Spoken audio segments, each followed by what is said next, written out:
काव्या अपने माता पिता की बहुत लाडली थी। उसके 3 भाई भी थे। वो अपने तीनों बड़े भाइयों की इकलौती बहन थी। कोई भी चीज़ मांगने पर उसी वक्त उसके सामने हाजिर हो जाती। पूरे घर में रौब था उसका। पूरे परिवार और नौकरों पर राजकुमारी की तरह हुक्म चलाती थी। कॉलेज में भी खूब रौब था उसका। इतने बड़े घर की लाडली जो थी वो, उसकी ठाट बाट बड़ी गाड़ी में आना जाना, हर दिन नया फैशन देखकर हर कोई उससे दोस्ती करना चाहता था। कुछ ही दिनों में उसके बहुत सारे दोस्त बन गए। पूरे कॉलेज में उसकी अपनी एक अलग ही पहचान थी।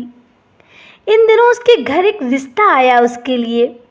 खानदानी लोग थे और पापा की पुरानी जान पहचान थी उनके साथ। काव्या के साथ कोई ज़बरदस्ती नहीं थी, पर काव्या ने फिर भी हाँ कर दी, क्योंकि वो अपने परिवार से और पापा से बहुत प्यार करती थी। वो जानती थी कि वो लोग उसका अच्छा ही सोचेंगे। लड़के का नाम था राज। राज काफ़ी पढ़ा लिखा और समझदार लड़का था। और फिर तुरंत ही काव्या और राज की शादी खूब धूमधाम से हुई।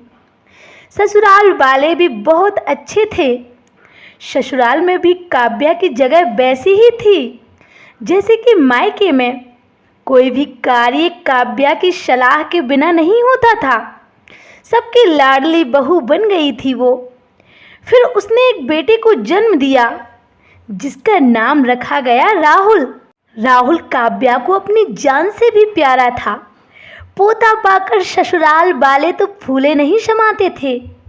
काव्या कभी कभी सोचती कि उसकी किस्मत कितनी अच्छी है। उसका हर अपना उसे कितना प्यार करता है। चाहे जीवन में कैसा भी समय आए, मेरे अपने हमेशा मेरे साथ हैं। मैं कभी अकेली नहीं हो सकती। कितनी खुशकिस्मत हूँ मैं। पर शायद काव्या की खुशियों को उसकी अपनी ही नज़र लग गई। एक दिन वो मायके जाने की जिद कर बैठी। राज को बहुत काम था, लेकिन वो फिर उसे ले गया। रास्ते में उनकी गाड़ी किसी गाड़ी से टकरा गई और काव्या, राज और राहुल बहुत बुरी तरह से जख्मी हो गए। काफ़ी दिनों बाद इलाज के बाद राज और राहुल तो ठीक हो गए, लेकिन काव्या पूरी तरह ठीक ना हो पाई। सर पर चोट लगने के कारण वो अपनी आंखों की रोशनी खो बैठी। अब काव्या की किस्मत जैसे उल्टे पांव चलने लगी। मायके वाले कुछ दिनों तक उसे मिलते आते रहे, फिर कभी कभार फ़ोन करके पूछ लेते, अब कैसी हो। और धीरे धीरे ये सिलसिला भी कम हो गया।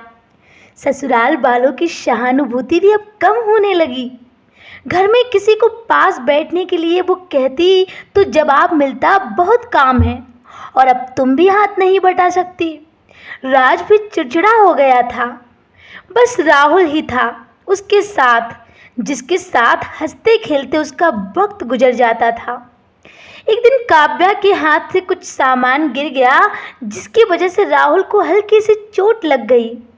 काव्या के सास ससुर ने राहुल को उससे अलग कर दिया कि कहीं उसके ना देखने की वजह से बच्चे का कोई नुकसान ना हो जाए।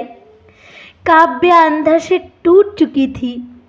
एक दिन उसने सबके सामने मायके जाने की इच्छा रखी, तो राज उसे तुरंत मायके छोड़ आया, जैसे कि वो यही चाहता था।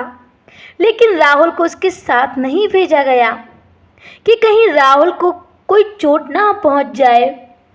काव्या कभी राहुल से दूर नहीं रही थी, पर अपनी कमी के कारण उसने ज़्यादा बहस नहीं की और वो अकेली ही मायके जाने लगी। काव्या को लगा कि वो 3-4 दिन वहाँ रहेगी तो थोड़ा हवा पानी बदल जाएगा, क्योंकि वो कितने दिनों से कहीं भी बाहर नहीं गई थी। घर वाले भी इतने दिनों बाद उसे देखकर कितने खुश होंगे। फिर काव्या के घर पहुँचने पर सब लोग बहुत खुश हुए। खाने में सब कुछ काव्या की पसंद का ही बना था। उसने अपने मम्मी पापा और भाई भाभीयों से दिल खोल कर बातें की। उनके छोटे छोटे बच्चे भी बुआ के साथ घुल मिल गए थे। रात को सोने के वक्त जब वो कपड़े बदलने लगी तो उसे पता चला कि उसका बैग तो बहुत भरा हुआ था। वो सब समझ गई। वो बहुत उदास हो गई। कुछ दिनों तक तो सब ठीक रहा, फिर जैसे कि सब बदलने लगा। सबका व्यवहार बदल रहा था। वो लोग भी जैसे थक चुके थे उससे। सब लोग घुमा फिराकर पूछने लगे कि राज कब आ रहा है, उसे ले जाने। वो कोई ना कोई बहाना बनाकर टाल देती, जबकि वो जानती थी कि उस घर में अब उसके लिए कोई जगह नहीं है। काव्या से चलते वक्त कुछ ना कुछ नुकसान हो ही जाता था। थोड़ी बहुत टोका टोकी उसे सुनाई देती थी और वो टाल देती थी। एक दिन उसके हाथ से लगकर एक बहुत कीमती फूलदान टूट गया। छोटी भाभी ने बहुत हंगामा मचाया। काव्या के माता पिता रोज रोज के झमेलों से तंग आ गए थे। उन्होंने राज को खुद से फ़ोन कर दिया और बड़ी मुश्किल से फिर राज काव्या को अपने घर ले आया। काव्या को अपने परिवार वालों से ये उम्मीद बिल्कुल नहीं थी। वो बेचारी अंदर से बहुत दुखी थी। जिसके कहे बिना घर में एक पत्ता भी नहीं हिलता था, उस घर के लिए वो बोझ बन चुकी थी। राज के साथ ससुराल आते वक्त वो खुश इसलिए थी क्योंकि वो अपने घर जा रही थी, अपने जिगर के टुकड़े राहुल के पास। परंतु ये खुशी भी कुछ पल की ही थी। सारा बंदोबस्त पहले से ही किया हुआ था। काव्या को सीधे ऊपर कमरे में पहुंचा दिया।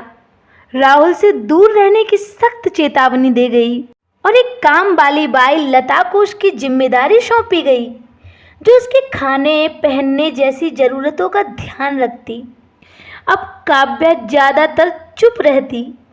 अब वो अंदर से पूरी तरह से टूट चुकी थी। मन ही मन सोचती रहती थी कि वास्तव में कोई अपना नहीं होता। बस कभी कभी वो काम वाली बाई लता से थोड़ा बतिया लेती, और वो भी उसके जरिए सिर्फ राहुल का पता चलाती थी वो कि उसका बेटा ठीक तो है। सबकी लाडली बेटी और बहू सबके लिए लाडली से बोझ बन चुकी थी आज।